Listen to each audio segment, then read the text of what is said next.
Started or there it Oh is. my. All right. Hey everyone, it's time once again for another episode of Midcard Mono. We got over, I think you all end up on the opposite side of where I point here. Really? And watch you end up be on this side now. You got over here Sam Keola, the Wrestling Connoisseur. And of course the loose cannon. And Right over there. the main And thing you are at home in your seat watching this. Probably. I don't know. Maybe you're in your car. Yeah, maybe you're listening to it. You could be listening to this at work. I would not, suggest that probably. But I mean, listen to it on earphones at work for sure. Nobody, so that way nobody else can hear. But yeah, true. Yeah, that could work. Something like that. Who knows? Yeah. But that juice or beer? Yes. Now it is Aloha made iced tea. I don't drink coffee. You should. How do you function without coffee? I just do Coke, Yeah.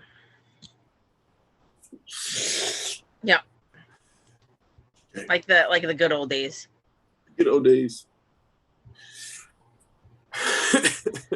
Yep. But the main thing we're going to be talking about today, or at least in this video, is the last batch of firings. Again, this is like part 2, apparently. Thanks, Vince. You're giving us content.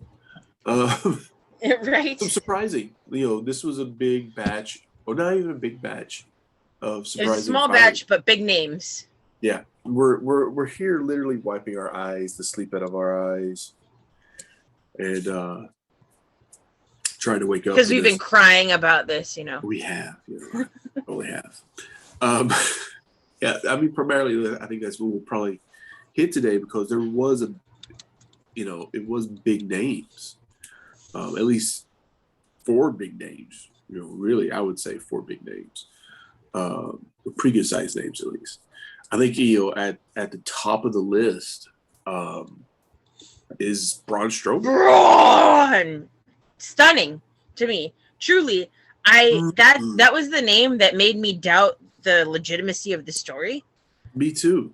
To be honest. Yeah. And I had to look it up when I saw Braun Strowman's name because I was like, there's no way. I got the link from I saw the news from our friend Trucker Kyle. And I was like, no way, he's fucking with me. And I looked it up and I was just like, holy shit, they actually let these guys go. And immediately my first thought was, because one, they're not really using him. He's no longer in this position in a title scene, Well, they've absolutely fucked him. Yeah. 2 to 3 years. Yeah. He was in that main event scene. He was right there. He was champion for a little while. He was right there to get the belt back, it seemed like. And then the last, I don't know, through the pandemic, we could say that 2 years maybe. Through the pandemic, they've wasted him, honestly. Yeah. So I mean, you had a main event caliber. I hate to say caliber. You had a main event caliber guy who has been sloshed down to mid card, making main event money. That's the key there. And so Braun Strowman was cut, and I assume they come to terms on letting him go, buy out his contract. Unlike Alexander Wolf, who they just informed him, hey, we're not renewing your contract. Yeah. So Wolf will be around till June if they use him. Well, it is June. End of June. Mid-June. Mid-June. There you go. I think it was the 14th or 15th. And Strowman, I'm assuming they're just saying, hey, we're just gonna cut you a deal. Because I believe he had re-signed in somewhere around 2019. So I think his contract was until 2023. I'm not sure what month. But he was making basically $1 million a year. And if you include whatever onto that, pay-per-view. If there is pay-per-view royalties anymore, there's probably not that much. Along with things like that, he would be making $1 million plus easily. So that's big money. Yeah, definitely big money, and for him to, I guess, kind of be, for lack of a better word, to be cut from that, it does in the long term probably save them money. But yeah. God, I feel for Braun, because we've had many discussions about Braun Strowman as a character and what they've done with him, and the mistakes I think that we both feel have been made with Braun Strowman, and how they never really had a good sort of concept of what kind of monster he was going to be. You know what I mean? He started off monster heel, right? The black sheep of the Wyatt family. Then they separated him from the Wyatts, and he was kind of a goofy face. And then he teamed with Alexa Bliss for Mixed Match Challenge, and he got a little bit more over there. And then he was doing stuff like Dancing with New Day, and then all of a sudden he was gone for a bit. And now this last iteration was a monster face-ish, because Shane healed it up. They really bounced him back and forth so much. It didn't do him any favors. Who could tell? Like if you were a casual fan, and you tuned in, you wouldn't know if Braun was heel or face. Yeah, and he essentially acts the same. So you wouldn't be able to tell at all. I had a hard time telling when I tuned in when he was face or heel, because it did change quite a bit. You'd see him heel one week, and then you would kind of miss the face turn. There wouldn't be much face turn or heel turn for that matter. So, yeah, I mean that was I think a big mistake on their part too. Everybody is saying, like, how do you screw this guy up? Any of these guys, how do you screw these guys up? How do you let them go? How do you go down that path where you say that this guy isn't an asset to my company after you've put so much into them in some ways? Like they really haven't put anything into them, but you featured them so much. Yeah. You've made them a household name. I mean, Braun Strowman especially, I feel. This guy was an attraction, and then all of a sudden you come in and you say, we're going to cut you loose because you're making too much money. I don't know. It just doesn't make sense to me. Like in the long term, I get that you're trying to save money. So you're like, hey, this guy, what's he doing? What's the plans for him? Okay, you're gone. But what do you do? Do you bake on, a handshake deal and say, okay, there's bodybuilding, powerlifting competitions coming up. You want to do those? Now you can go do those, and we'll look at things down the road. Yeah. I mean, that would be the first idea that I would have if I'm cutting him loose, to say, hey, don't go anywhere. We'll hit you down the road. We'll get you back. I don't know. Is that worth anything? I don't know. It's hard to.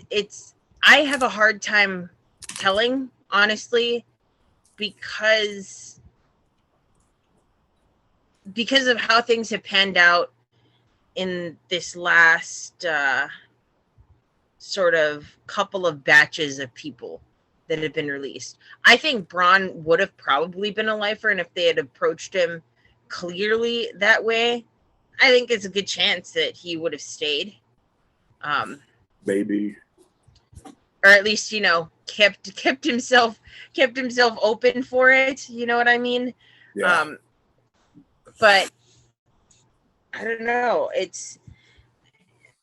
I've been very surprised lately, especially with some of the people who have jumped ship. Not to get too far into another promotion, but I mean like Big Show. I think is the easiest parallel to make to Braun Strowman, somebody who has bounced from heel to face and heel to face and heel to face that so long that it's become a joke, that now he's in AEW, now he's in a different promotion, right? And someone that none of us ever, I never thought would have jumped ship like that, so it's hard. It's hard to predict. You got Big Show, who was in a lot of ways Braun Strowman's mentor. Yes. Was, hey, big guy. You've got the guy who brought Braun Strowman into WWE, Mark Henry, who recently signed with AEW as well.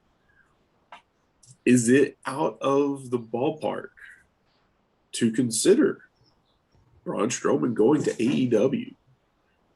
I see it all over Twitter. God, please, no. A lot of people don't want him to go to AEW, but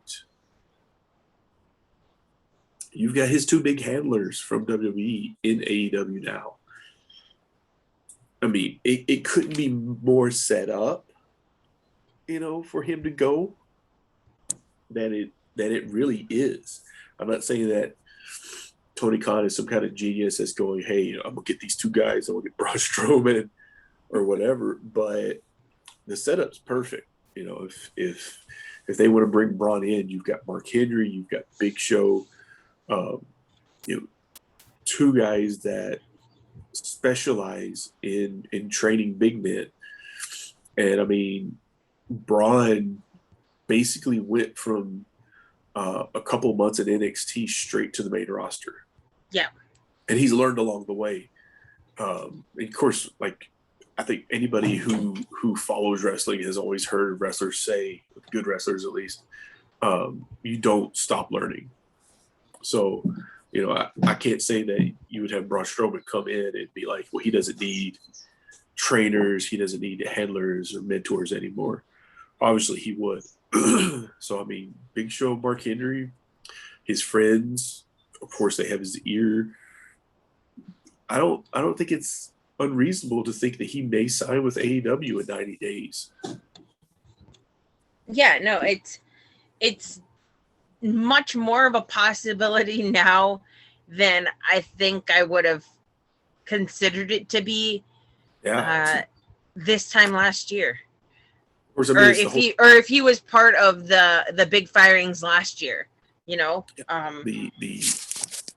situation as well. I think I don't see him jumping ship, but since he got let go, similar to Zack Ryder, like somebody that we all thought would be a lifer, now got that choice taken away from them.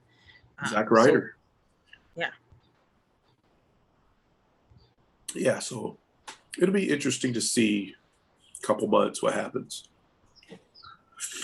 Braun Strowman right there. I think the big controversy with Braun is that, I don't know, maybe a year ago, he made that huge statement about indie workers. He got into a little Twitter feud with Luchasaurus. The whole dinosaur thing, I remember. Yeah, but everybody is bringing that up, but I don't see that as a major thing. I mean, that's what they do. This is just, I think a lot of wrestlers do this, play back and forth, just to stir the pot, to cause a little, to get their name out there. Yes. Tama Tonga does it brilliant. He's a professor at doing this shit. Like, he sees an opening, he throws it out there, and the fans eat it up. Right. And it's so I'm always so fascinated by the people that are quick to shit on him for it. And it's like, you guys really just don't get it, do you? Like, good job. I was like, you've been worked. You've been worked. Yeah. For class. And he's got it down to such an art that nobody can really tell when he's working, when he's shooting, which I think is great. And that's what I love about Tama Tonga. I genuinely really feel, and maybe it's a bias because, you know, I feel like Polynesian wrestlers and Polynesian wrestling fans got to stick together. We've got to love and represent our own. But he is so good. He's got some of the, I truly feel like he's got some of the best promo work in New Japan, if not in all of wrestling. Because no matter what, you pay attention. And yeah, he's got you. Yeah, he's got you hooked. Whether it be because you're like, oh, that is so ridiculous that he thinks that, or you agree with him completely. Guess what? You've seen it. You're talking about it. You've heard the promo, and that is the main goal. So get us back on track here. For me, the next biggest surprise is Buddy Murphy. Yes. Well, yes and no. As you know, I really liked Buddy Murphy. I've liked him since his time in NXT. I got very Flying Brian vibes from him when he was in NXT. And yeah, he had done some stuff with Seth Rollins, and that all got dropped, and his whole angle with the Mysterios got dropped because I think in December they had COVID and had to be and were like kept off TV for a while. Right. That's right. And then they kind of just lost him. Yeah. How do you lose this guy? You know what I'm saying? Even if you just have him on at the beginning of the show to just have an amazing match with somebody. Yeah, or even you know what? And this might be an unpopular opinion. Have him do some stuff with the Cruiserweight Championship or 205 or something. I think Kushida versus Buddy Murphy would have been dope, honestly. Yeah. And as you know, I'm a big fan of all of the people that qualify in the Cruiserweight division. Yeah, it just seemed to me like such a waste. Yeah. Because here's this guy that carried the Cruiserweight division for quite some time, you know. I'm sad that my main man Mustafa Ali never got that Cruiserweight title. But I can't deny that Buddy Murphy killed it as Cruiserweight champion. Like, he was great. I would argue that the last time the Cruiserweight Championship was featured on a large stage, he was the Cruiserweight champ. Yeah. It was on the main card for Survivor Series, 2018. And then it has never been seen on a main roster pay-per-view outside of like maybe WrestleMania ever again. Like, right. And it's such a shame to me. I don't understand it. The whole, again, you got somebody who's gone through your system. He went through the whole NXT phase. You moved into 205. He basically reinvented himself. To me, and I'm thinking, like, this is the guy you want. You have a guy who reinvented himself. Yeah, he cut a ton of weight to go cruiserweight. And then you bring him back to your main rosters, and he has phenomenal matches. Like, if you just got to throw him into a feud with somebody, you don't even need much of a storyline. Like, if you're like, oh, I can't, God, what can we do with him? I don't know. All right, let's put him in a series, a best of 5 with Ricochet or AJ Styles or anybody. I mean, we didn't get an AJ Styles Buddy Murphy feud, and I think that is a travesty, honestly. You could have put him in any feud anywhere on the card on any show, and I think that would have been where you're featured things. Truly, you know what I wanted to see? This was sort of a pipe dream thing. In the place that they had Ricochet feuding with Ali and Retribution, I think Buddy Murphy would have been great. Oh yeah, because of the dynamic between Buddy Murphy and Ali before, right? Where Ali was the never say die face going against heel Murphy, and to have it switch, right?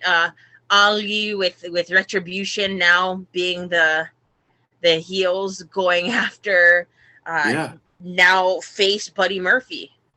I think that could have totally worked. But again, it falls back to a mismanagement.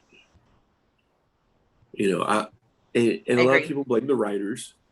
But you always hear, like, every writer that's left has said, you know, they come up with a plethora of ideas, storylines, all the, you know, character development, all this stuff, and by the time it gets to Vince, it gets scrapped.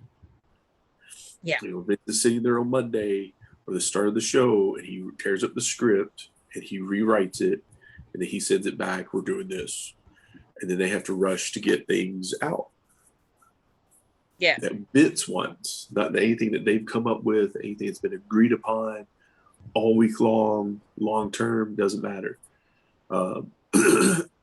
And we see that, you know, just in the abrupt departure of storylines that are just dropped out of the blue. I mean, even with Cedric and Shelton, you know, it was just something that it was like a Band-Aid. They just pulled it off, they tossed it, and what has been revisited from that, really? You know what I'm saying? Nothing. You know, we don't see anything about that anymore, seriously. So it to me, it's just, how do you run a company without the continuity? Like, if you were to apply to be a writer at WWE, the first thing they're going to say is you have to understand the company's continuity, which I wouldn't get the job because I would probably have to question what continuity. Right. Yeah. It's sort of like there's a core of maybe like 3 or 4 storylines that seem to have a solid storytelling going into it, consistency, recall to things that had happened in the past. But aside from that, like, it's sort of like, where's the rest of it? I think the storylines that have been working are Roman Reigns and the Bloodline. Yeah, I think has been working. Probably due a lot to the people who are working it. The Usos, who are excellent. Heyman. And you know what? Even Roman Reigns. Yeah. I know a lot of people are quick to shit on Roman Reigns. A little bit less these days than they did before. But you can tell, like, he gives a fuck about making this work. Yeah.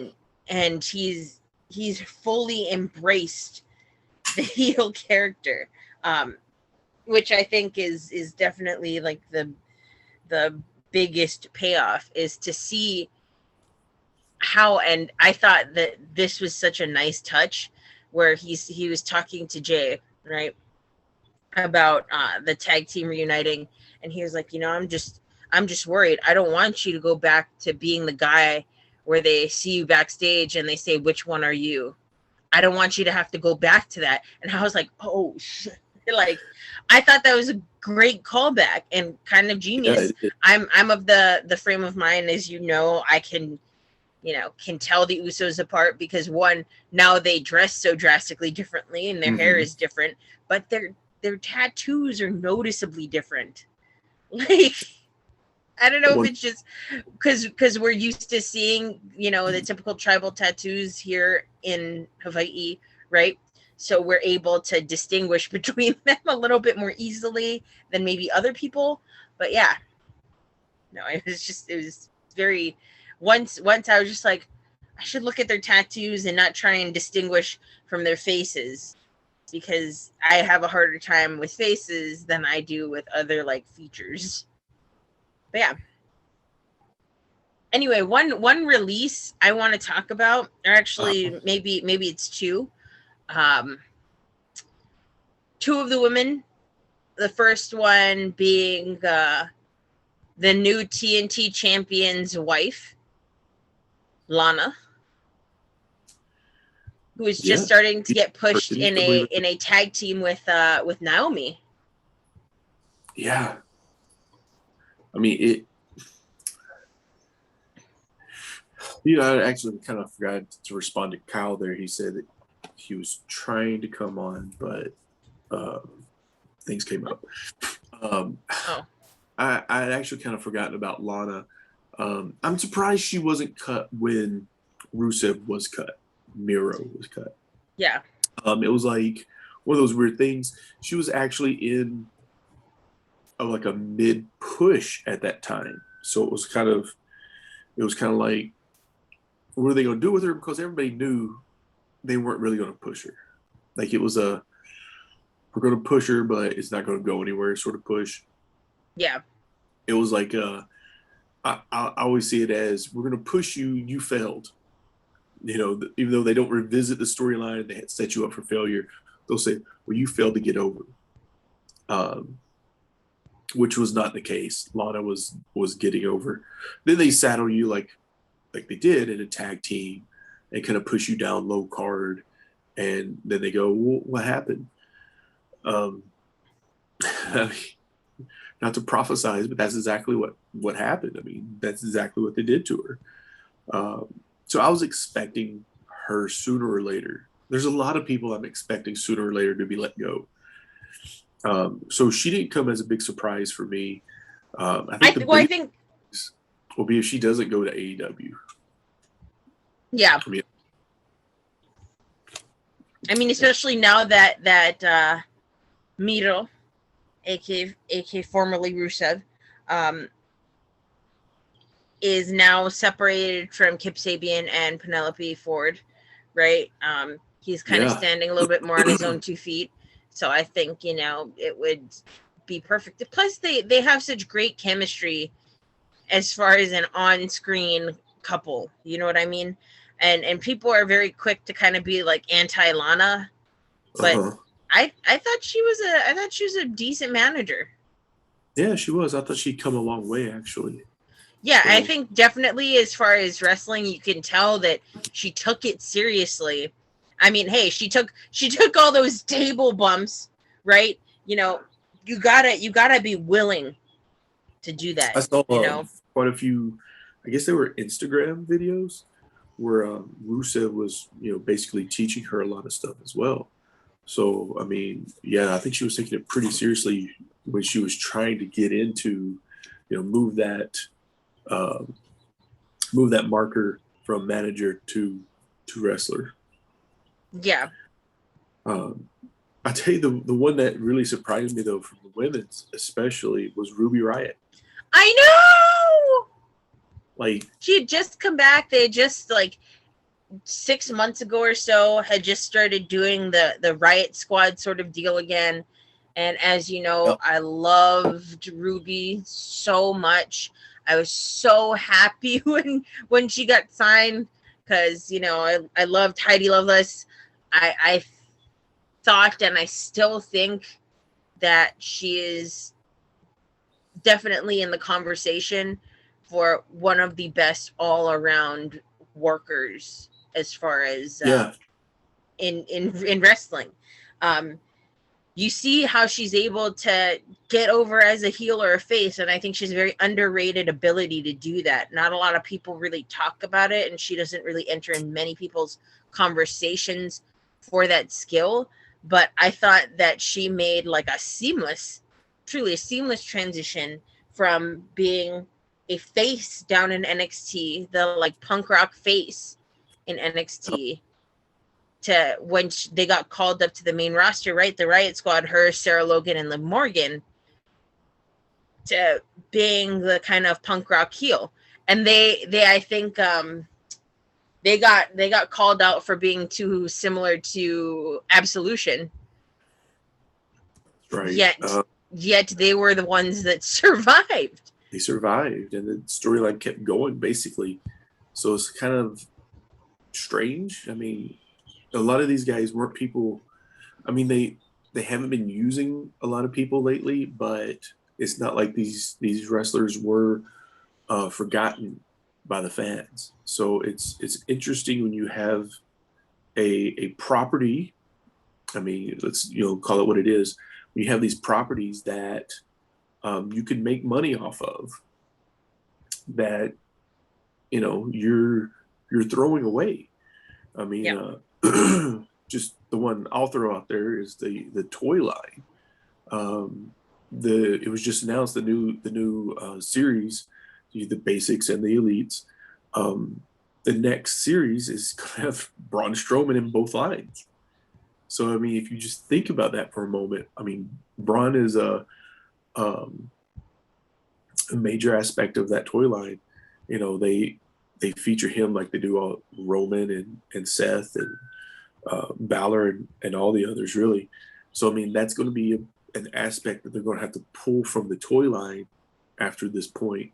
I don't think they'll pull it, the announcement from having him out, but they won't have Braun Strowman anymore in the toy line. That's going to take a space up, and I feel it's the same way. Ruby Riott has figures out. There had to be a point down the line where they would actually produce those again. I mean, I'd have to think that her merchandise is probably a decent seller. So I mean, to me, it's like if you're wanting to brand a product, even if like you want to focus on teenage girls, or young adult women, Ruby Riott would be one that I would go with, because she does have that rock glamour. But it has never seemed that they went in that direction. I don't know, like the people at the table, I don't know if it seems like there's a disconnect. I mean, I've always said like Vince lives in his little bubble, but everybody else that's running the company, it seems like there's a disconnect with their fan base.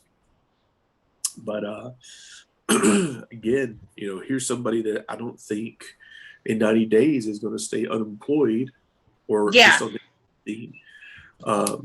Between AEW, Impact Wrestling, and ROH, somebody's going to pick her up quick.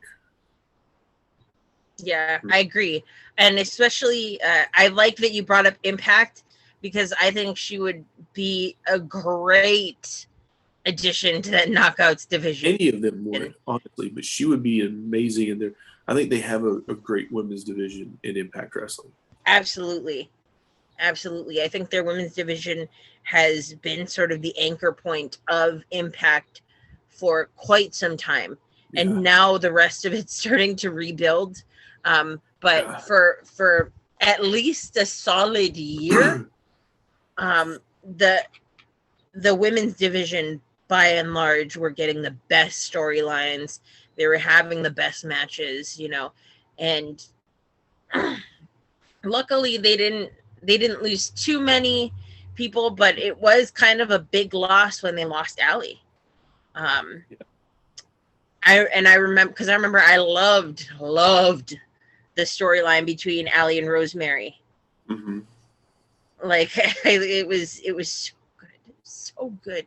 And I like wept when Allie died in storyline there. I just like cried. It was so good. And yeah, it was kind of hokey as far as like how she got stabbed in the throat, but then it wasn't like you saw wounds, it was just bloody. But like the heartfelt delivery of all of that, I think, really sold it for me.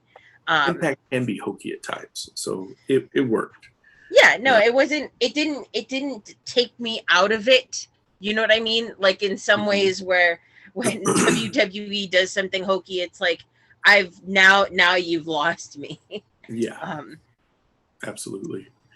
Before I get to the last main one, who were some of the lower people who got let go? On this last Quelling, the only other person that we haven't mentioned, besides I think the person that you were going to mention, is Santana Garrett. Santana, that's right. Wasn't she a trainer down at NXT at one point? I think so. Performance Center? That was shocked me too, because I was like, I'm pretty sure when Matt Bloom, Albert, John Bernard, A-Train, Right, so many names. When he got hired, I believe she got hired. Really? I didn't know she was there for that long, because I know Matt Bloom's been there for quite some time. I know Serena Deeb has done some training stuff down in NXT as well as Sarah Del Rey. I'm not sure if Sarah Del Rey is still there. Of course, Serena Deeb is not. Right. It's again, we go back to this. I always compare WWE to Walmart. The turnover rate is atrocious. You hire someone, you train them, you put money into them. That's not cheap. You hire them, you put them in NXT, the Performance Center, you train them, you're paying them, you put them on TV, you're teaching them how to wrestle on TV, how to do their marks so you don't go over your time limit. You're teaching them choreography, essentially. It's wrestling as WWE is wrestling as choreography. I mean, this isn't an indie show. This isn't like all the shows where you kind of go out there and you call your own stuff and you put it together, and then you have someone working with you. But it's all choreography in WWE. And if you miss your mark, you have to go straight back to it. You have to cut it down. You're pouring money into these people that you don't see anywhere else. Yeah. Impact lets you go, AEW, ROH, MLW, wherever. It's not the amount of money that WWE is pouring into you to get you to their main roster. So it seems like they do all this, and then they put you in your department like at Walmart, and then they forget about you, and they decide, oh yeah, who's that? Well, what are we going to do with them? I have no idea where they come from. I don't know. Okay, cut them, dead weight. It's like, are you serious? Like, is there nobody following along here? I feel like Triple H has to be. I mean, he can't be pulling his hair out anymore. Maybe that's why he's bald, like me. But like, he has to just be going, Jesus Christ! I put so much effort into this person to bring them up to par to get them on TV. And I mean, maybe that's why he looks at NXT as his own brand and trying to push that. But in the end, there's still a farm fed. He has to be going nuts. I mean, he put time and effort into all these guys except Braun. But even Braun on the main roster, I mean, Triple H put time and effort into it. He was, not to go back to Braun, but like Triple H was like, hey, give him some time. He hasn't been trained yet to Vince. Yeah. And Vince was too enamored with how he looked, which I get. There's some people that just have the look, you know what I mean? I do get it. And Triple H is, I think, underrated with his ability to not just train people to become wrestlers, but to train wrestlers to become television wrestlers, which is a very different. Yeah, which is a very different sort of beast. It's the difference between stage and screen, and how to play the angles and play to the cameras, and how to create a character for television is very different than how you would create one for stage, or screen. Like I hate film acting. I hate doing it. I mean, if I get the part, I get the part and I'll do it. But it's so foreign to me and how I'm used to performing, but also how I enjoy performing is so different from what the demands of being on camera are, that yeah, I know that it's hard to make that transition when you're of one kind of sort of playing to the audience style, and now you have to worry about cameras. You know what I mean? It's a good analogy to compare the two, like WWE and TV versus theater and stage for the rest of the wrestling world. Really, there was rumor that there was going to be more cuts later that day, or the next day. We haven't gotten them yet, but supposedly there's more to come. It'll probably be middle of next week or something like this last time. But I guess our last one to really talk about is Aleister Black, who, I wasn't a huge fan to start with in his NXT run. Aleister really grew on me over the past several years. And I think they missed a huge opportunity with him on several stages. He always had this false start. He had a little feud with Cesaro after months and months and months of promos. They pushed him hard when he first came in with Ricochet, and it was like, I hated it because they just had them win, and there was no there was no character building. There was no, nothing that garnished why they should be winning every week against established names. And then it was like dropped, which is what I expected. Vince lost interest in his new toy. Yeah. And that's the thing that infuriates me the most about Aleister Black, because I felt that his trajectory and the storytelling around him was so good in NXT. Yeah. That once he got to the main roster, they just had no concept of like how to push his character. It was just like, he's a cool entrance, and that was it. That was all he was to them. And it made me really sad because, man, he spent so much time in NXT becoming Aleister Black. Mm-hmm. And building up this sort of mythos and background to his character. And yeah, I know that we don't really talk about Velveteen Dream anymore, but his first big feud with Velveteen Dream, I think he was perfect in. Perfect.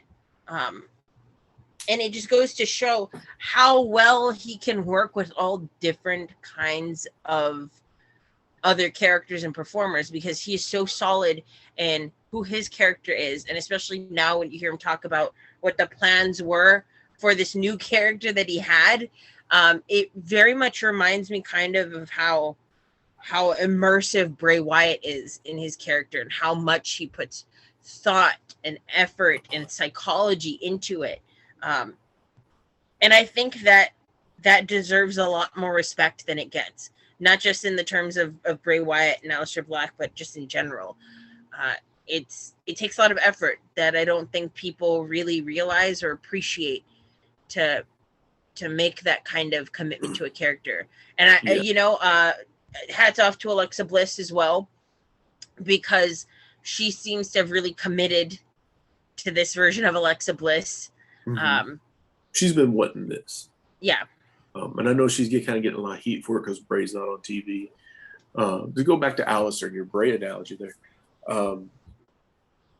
I think what made it so well in NXT was, I don't want to give him more credit than he deserves, but Triple H. I mean, he has a different mindset than Vince and a creative on the main roster. You have Triple H, who is a huge metal fan. Yes. You know what I mean? So, that played a huge aspect into it, I think. that Triple H is creative and what he likes and what he envisioned for the character. And then you take that and like, okay, how does Aleister Black take that, and you mesh these ideas together and the direction for them. And it worked in NXT. Once he was brought up to the main roster, I don't think they did him any favors. Like I said, putting him with Ricochet, that tag team, as these young, not to use a New Japan term, young lions, but young lions or blue chippers or whatever you want to call them. He lost that edge of what made him unique and separate, and there was no mysteriousness when you bring him in with Ricochet. Not to this Ricochet, because I'll do that plenty, but but it'd be like bringing in the Undertaker to the main roster with Bob Holly, Sparkplug Bob Holly, at the same time as a tag team. It just wouldn't have worked. They did that. The reboots after reboot after reboot of his character. This is like, I didn't really even get to see this Dark Godfather sort of thing yet.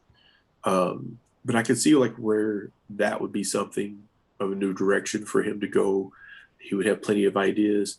He seems like a really intelligent guy from the other outside of wrestling talks I've heard him, very emotional and just into things. But they never backed him on the main roster. Yeah. That's the biggest difference. They never said, okay, here's the keys, hit it hard, let's see what you got. It was always that false start.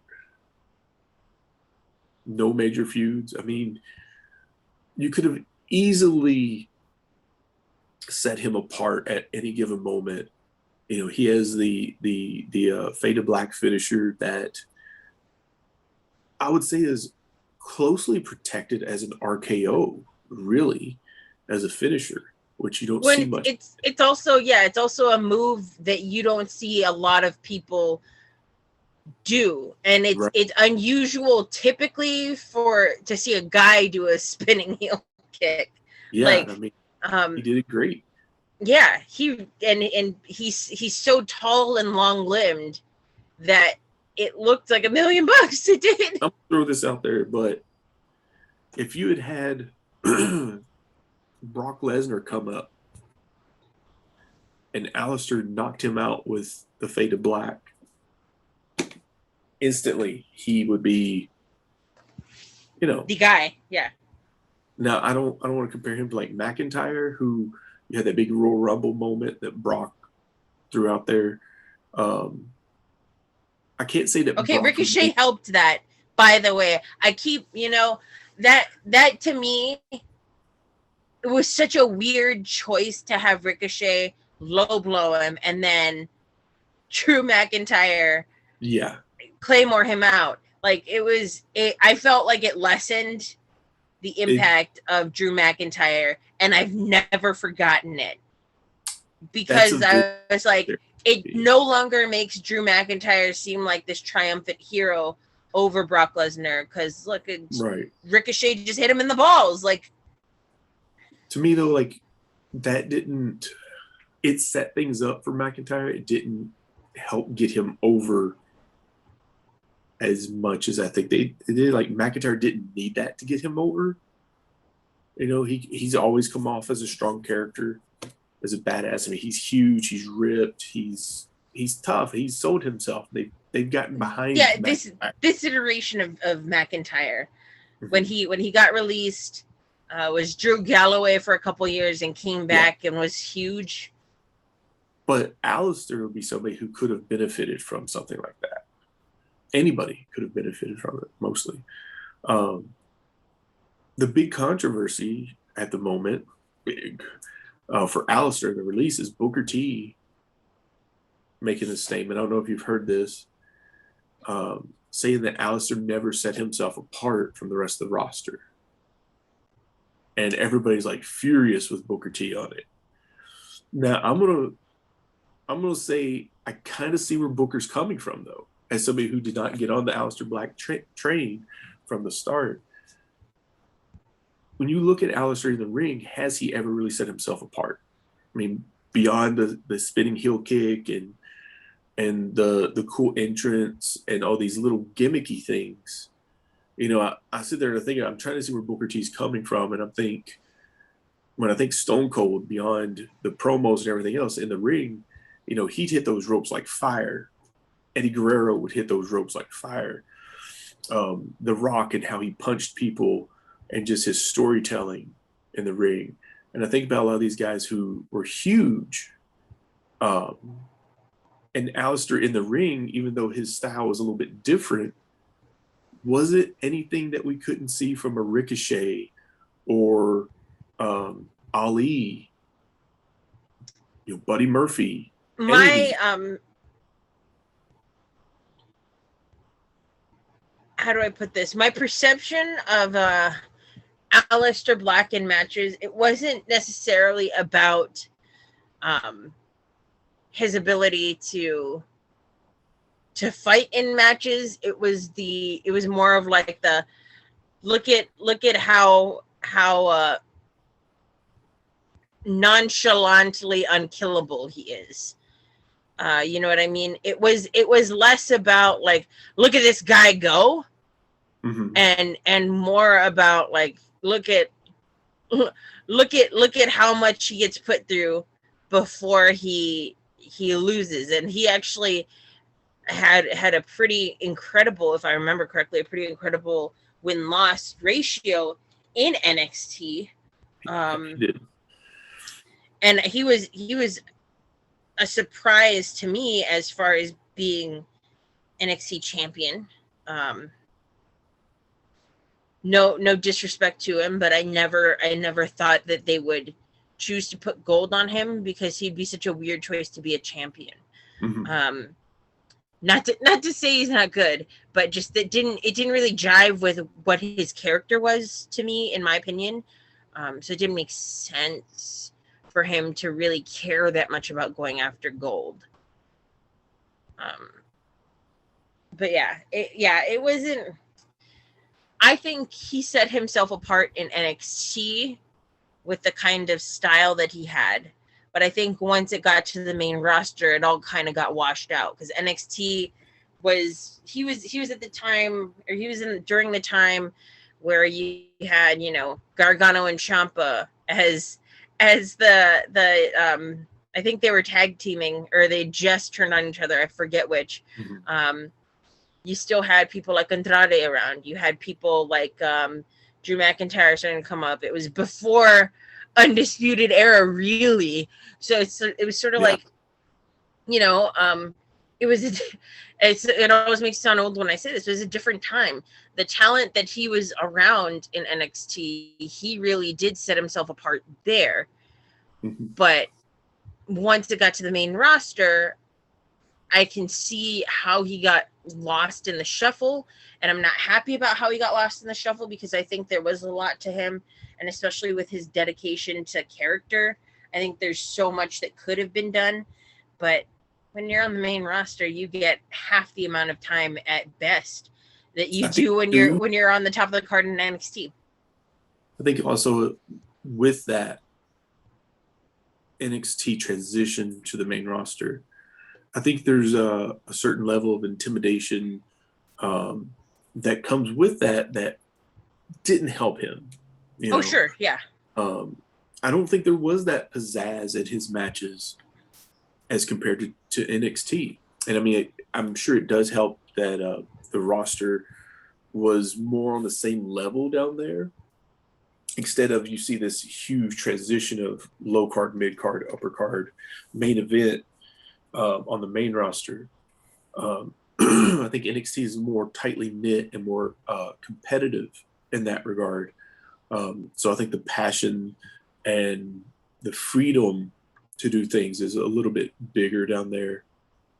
That had to have helped him set himself apart. But I think once you get to that main roster, you're told you can do this, this, and this. You got 10 minutes. Go. I think it takes a lot away from getting yourself over, to really set yourself apart, like what Booker T's talking about. How do you do that?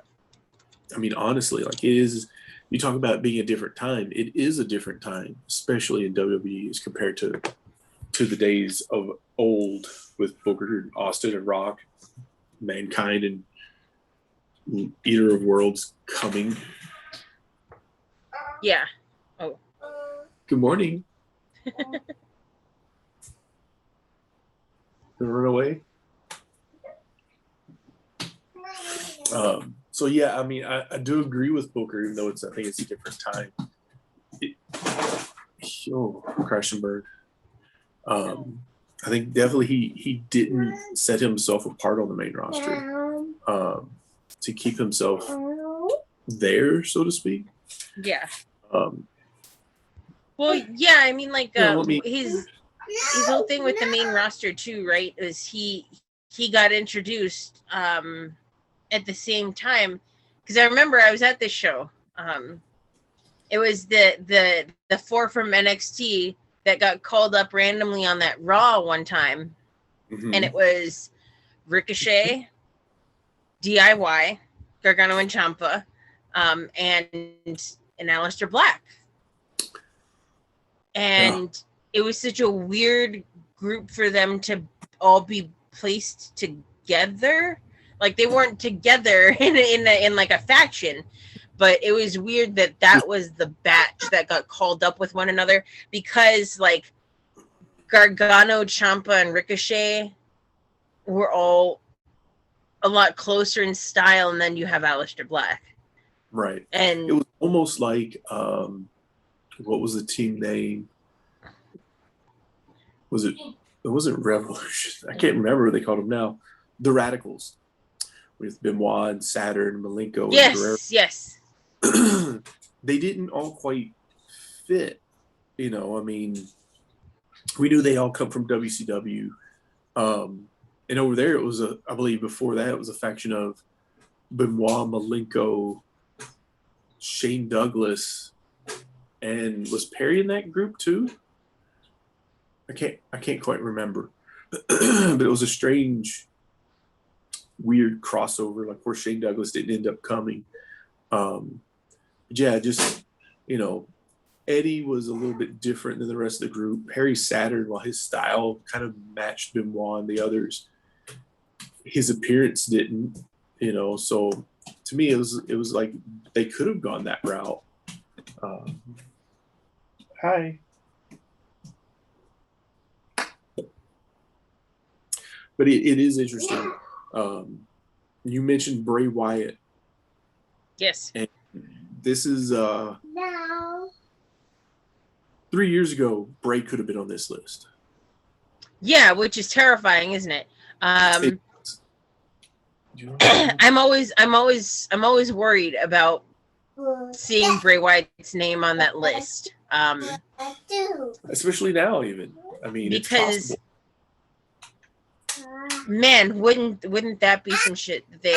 They cut Bray Wyatt, but let Alexa Bliss continue with his gimmick.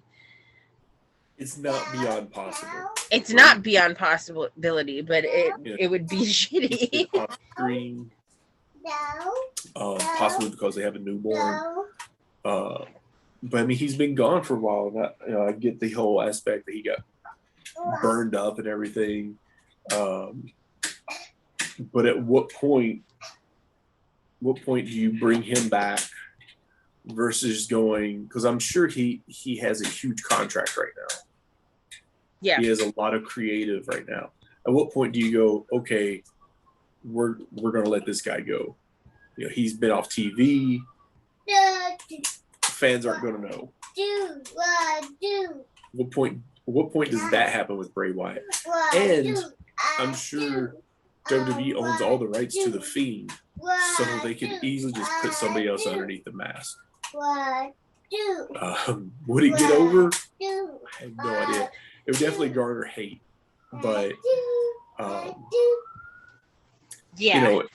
controversy creates cash, right? So they could totally do that. But I mean, that would be crazy to let somebody like Bray Wyatt go. But we would have thought the same thing about any of these names. That's true. That's a comment. So, you know,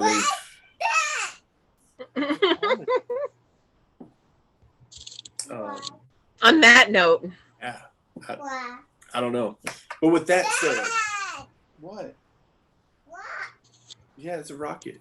With that said, all these releases, the last batch really with Andrade, who had did not have a no compete clause, which is mind blowing. What? That's a planet. Did not have a I think Andrade and I think a couple others. It wasn't that they were released from their contracts as much as it was similar to Alexander Wolf, right? They were like, my contract's running out on this day. After this day, I will be a free agent, because Alexander Wolf had posted it on his social media. He was like, the last day of my WWE contract is this day. I am a free agent as of the next day.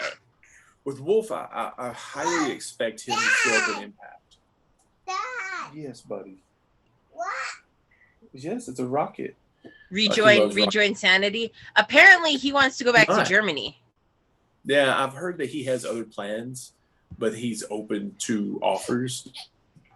It would be such a shame for him to go back to Germany. I feel I would love to see him show up in Impact Wrestling, get back with Eric Young, and get some sort of, you know. And Sawyer Fulton, don't forget. Huh? And Sawyer Fulton. Right. Yeah. I mean, they could totally put Sanity back together. We just need Killian Dane. I've expected that'll be the next batch as well. That's rubbish. Man, I think they'll probably keep Killian Dane around a little bit longer for no other reason than they did that whole big storyline, right, with Drake Maverick, that he got released but was still in the tournament, and so he's going to give this tournament all that he's got, and then he got re-signed or whatever.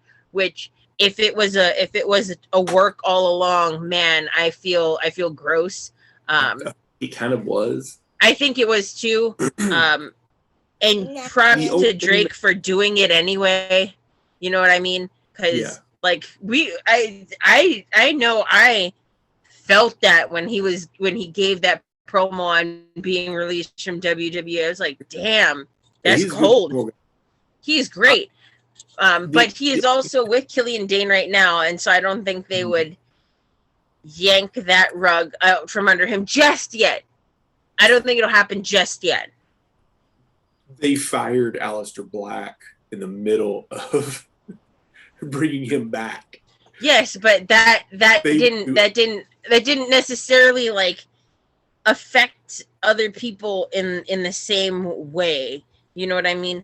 Although the other rumor, right, with Aleister Black was that Zelina Vega is slated to maybe be re-signing. Right. So for them to re-sign her and then it'd be like, oh, by the way, we fired your husband. Yeah, I don't kind of see that happening now. I mean, maybe it will, but well, I mean, if she's already signed, you know what I mean, and they're just waiting to announce it, then damn. That's what some people are saying. Some people are saying they had re-signed her almost immediately. Who's to say? You know, I mean, it really is. It's hard to tell. I mean, apparently she was making more money off of her, I guess it was Twitch account, than she was actually from WWE. Yeah. So, well, she was one of the stars that was just sort of like, man, I can't have third party income coming in. What the hell? Right. So it'll be interesting to see how that pans out.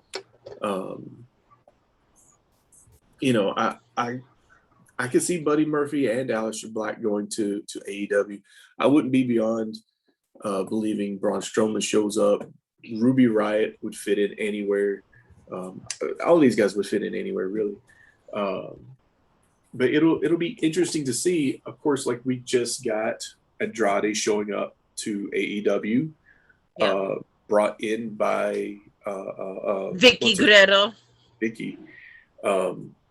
So I mean, we already know Andrade and Kenny are working a program down in Mexico. I really don't doubt that we see that bleed over into AEW. It's, you know, we're in a prime time for wrestling right now. Even if you don't follow everybody, there's a lot of crossovers going on from Tony Khan. You know, he believes in that open door policy, and hey, you know, who knows? Who knows what you'll see? I mean, really. Yeah. So also, we can't count NWA off the table. I mean, true.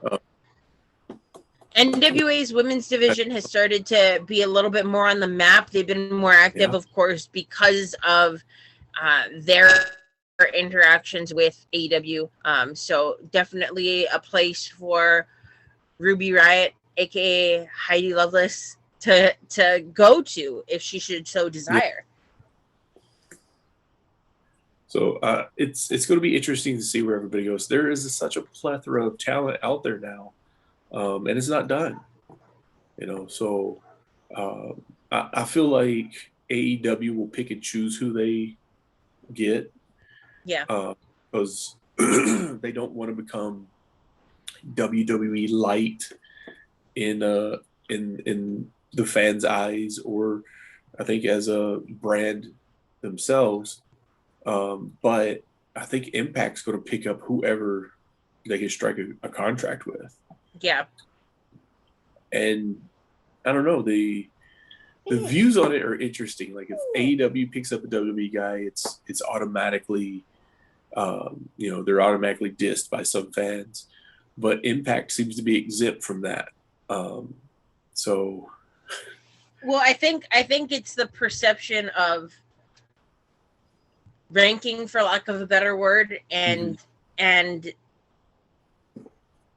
animosity that there seems to be between AEW fans and WWE fans, specifically those two groups.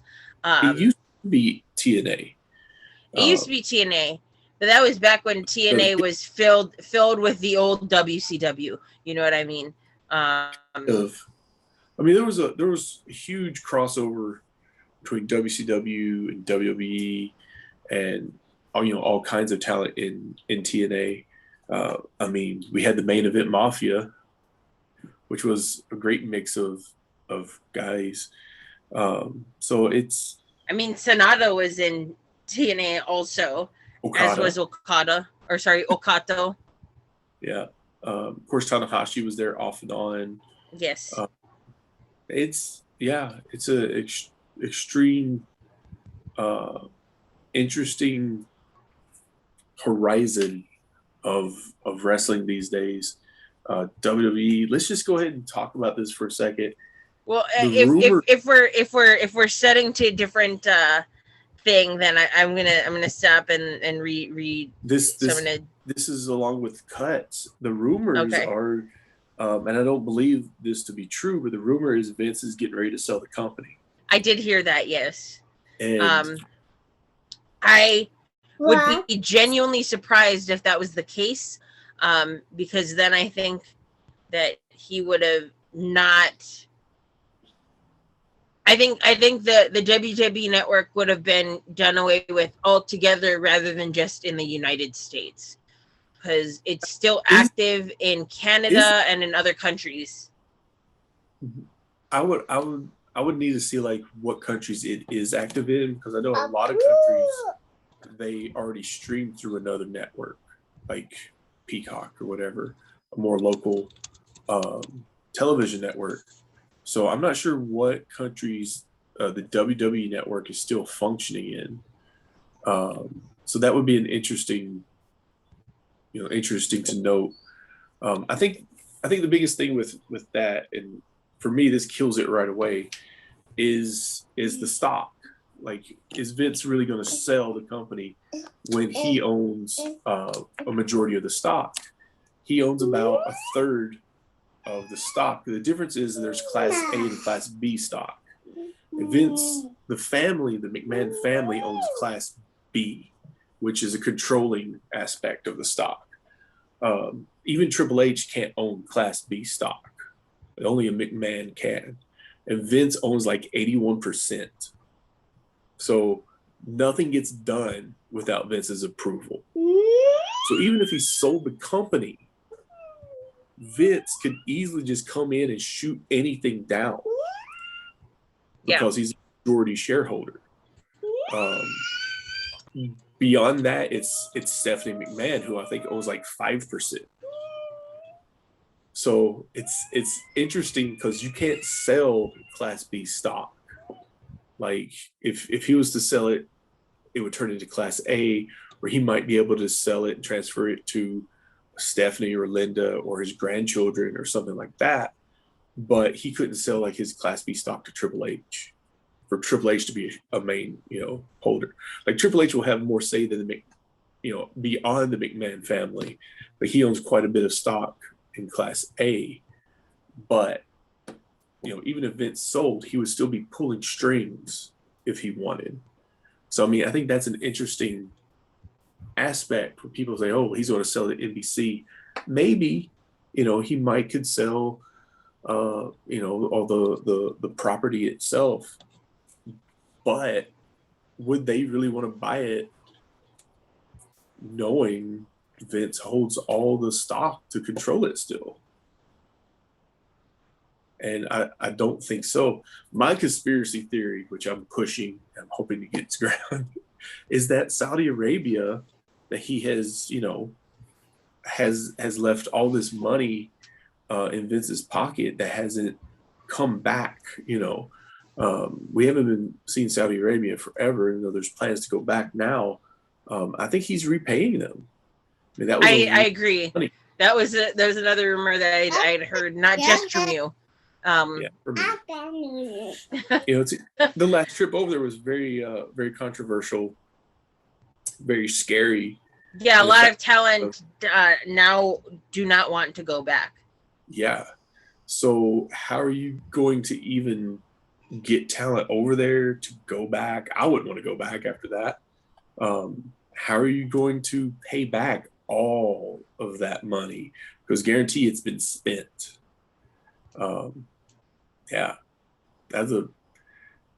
You don't mess with Saudi Arabia. Yeah, and to think, the Saudi Greatest Royal Rumble champion now is released from the company. Well, that's when you need somebody that knows a little bit of continuity. Maybe they shouldn't have cut him right away. Right. I don't know. But I expect there'll be more major cuts coming, and I expect there'll be more big names coming as well. But yeah, so I'm on the page for the WWE Network. International availability. And it's still available in many countries as WWE Network. There are a couple of exceptions. So, of course, in the United States, it's available through Peacock. Mm-hmm. In Malaysia, it's available through NFOI, which I don't know what that is. It is available in Canada on Rogers Cable, Eastlink, Bell, Cogeco, TELUS Satellite, TELUS Optic TV, MTS Shaw Direct, Source Cable Limited, and Videotron. But all of those are the only ones that are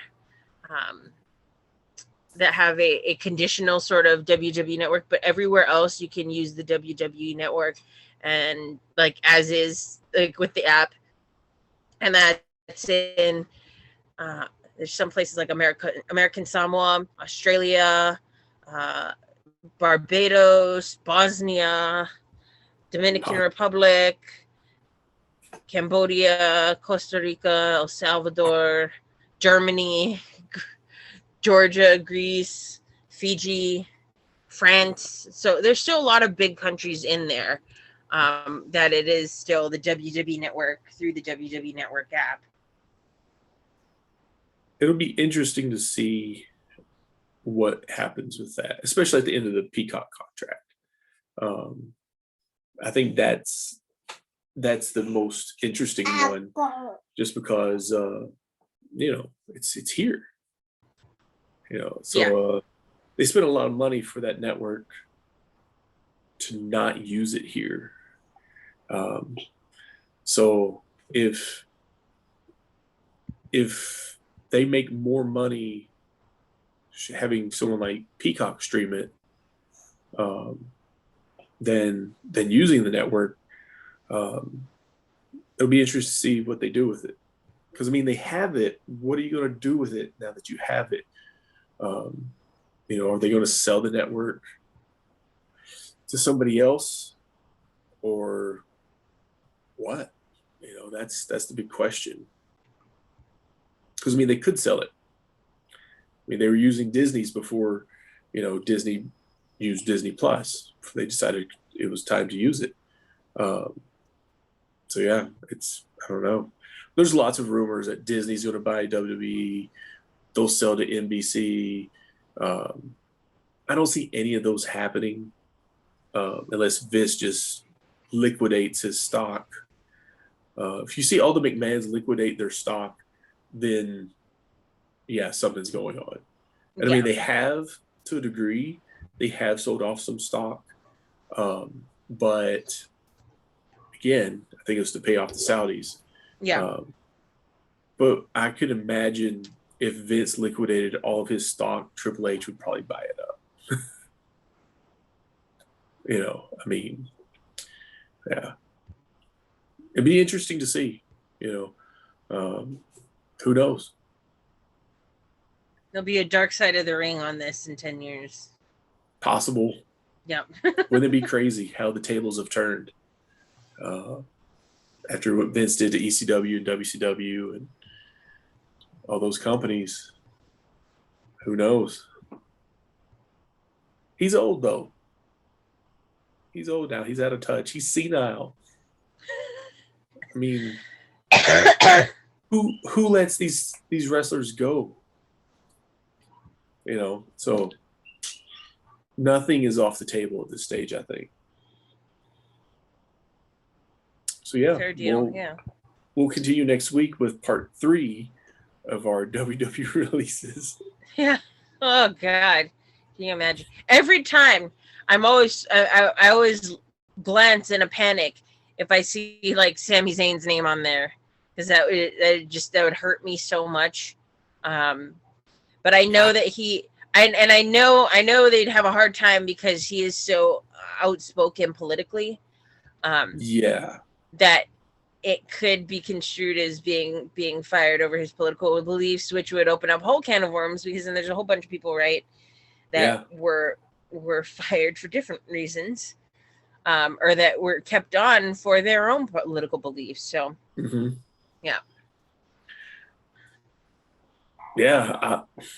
knows? I mean, really, like I think Braun Strowman was the turning point. Who knows who will be released next? I think the only people that are safe are probably Roman Reigns. And the Usos right now by association because of that storyline.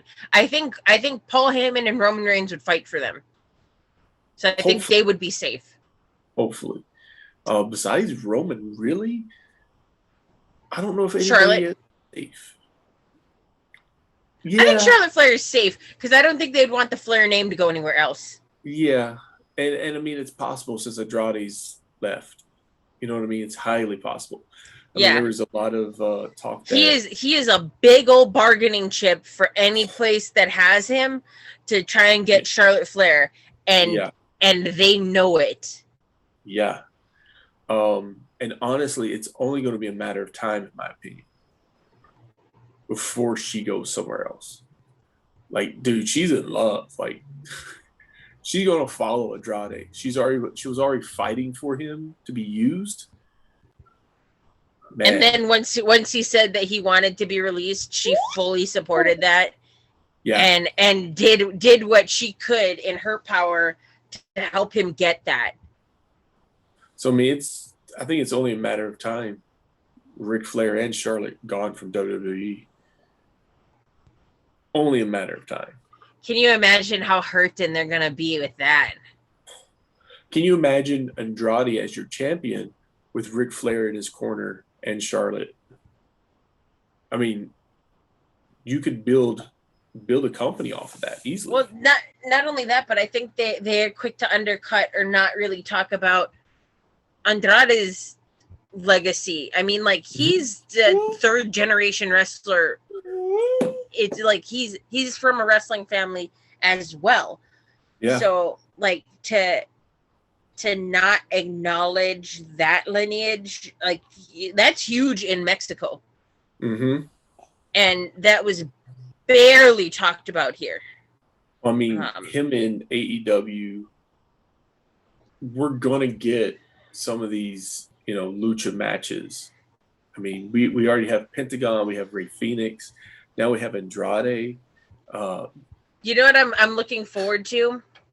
The eventual thing that I think is going to happen is going to be essentially like a rehashing of Bullet Club versus Los Ingobernables.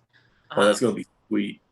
and not calling Kenny guys Bullet Club, because I firmly believe they're very separate from it. Even when they were in Bullet Club, it was very clear that they were very separate from it. But I mean, here you have one of the most famous members of Bullet Club, Kenny Omega. You have the group now, the Elite, which has been very Bullet Club-y with how they've been trying to present themselves. Mm-hmm. And you have one of the founders of Los Ingobernables in Mexico. And you have a deal with New Japan. I mean, we could get a huge pay-per-view, and I would put past Tony Khan to bring all these places together to have a big super card. I mean, shell out that $1 for LIJ, Uncle Tony. Shell it out, because the money you'll make off of it is gonna pay for itself. Truly, you'll make money even if you pay the booking fees for all of LIJ and put them up in like a 5-star hotel and pretty much pay all of their expenses. You will still make money off the fact that LIJ would be coming to AEW. I'd book a flight, 100%, not even a question. Billy Corgan even recently said that you get all these companies together on the same page and you have some super cards, and you're going to you're going to put a thorn in that giant's big toe, talking of WWE. And I mean, you have a super card with Nick Aldis, the NWA champion. You bring in LIJ, you bring in the ROH champion, you bring in the Impact champion, which is Kenny now, but you bring Impact to the table. It could be easily done at this moment. Thanks to Tony Khan reaching out to everybody, working with everybody, getting shit on the table, and letting wrestlers wrestle. But I mean, you could have a humongous match any way you book it with these different companies, and kind of have some dream matches. Even if they're huge dream matches, I mean, but you could have a tremendous show that I think any wrestling fan would be like, dude, I've got to catch that. And a lot of hardcore true fans of wrestling that are wrestlers. I think you propose a show like that, and it's going to be very tempting for someone like Daniel Bryan to join in, someone like Samoa Joe to show up. It'll be very enticing for a lot of these people that have been released or have had their contracts not renewed, or who have chosen not to renew their contract, like in the case of Daniel Bryan, I think that's the word on the street, so to speak. And you start to put together something like that, and a lot of the names are gonna really, really seriously consider, in a way that they maybe haven't before, their options in other places. Yeah. And there you have it. I'm at 3% over here, so I think that wraps it up. Yeah. For today. Sounds good. But yeah, this is our usual mourning over the WWE losses, but hopeful that they'll get picked up by somewhere else. I can't imagine that at least this last batch of people won't be picked up by other companies, or even just tour the indies for a little bit. Yeah. Yeah, it's I think we'll see it happen. There's money to be made. They'll show up somewhere. You know, if Tony Khan has an idea for them, if he has room for them. Yeah. I think the interesting aspect would be how will you use some of these guys? Like a Buddy Murphy and Aleister Black would be an easy addition. A Braun may be more troublesome booking-wise. I can think of several different ways. We can go over that later maybe. But, yeah, it's not just these three guys. I mean, we have a whole plethora of guys now that are just waiting and biding their time. Braun and MLW go against Mil Muertes. Oh, dude, I would totally you could bring him in Scott Hall style to AEW pretty easy. With his promo style, even, you know, him just walking out through the crowd and, hey, you know who I am, you know why I'm here. And you just have Braun squash guys until he gets a program with Cody. You know, Cody versus Braun, AEW versus WWE right there. It could be, I think it could work. My other idea would be just having him managed by Mark Henry, and you put Hobbs under Henry. You could team Hobbs and Strowman. I mean, to build him back up in your style. I could get behind that. But, yeah. All right, I gotta attend to the Monster of Worlds, Eater of Worlds. He is a monster too. But yeah. This is Midcard Mana signing off.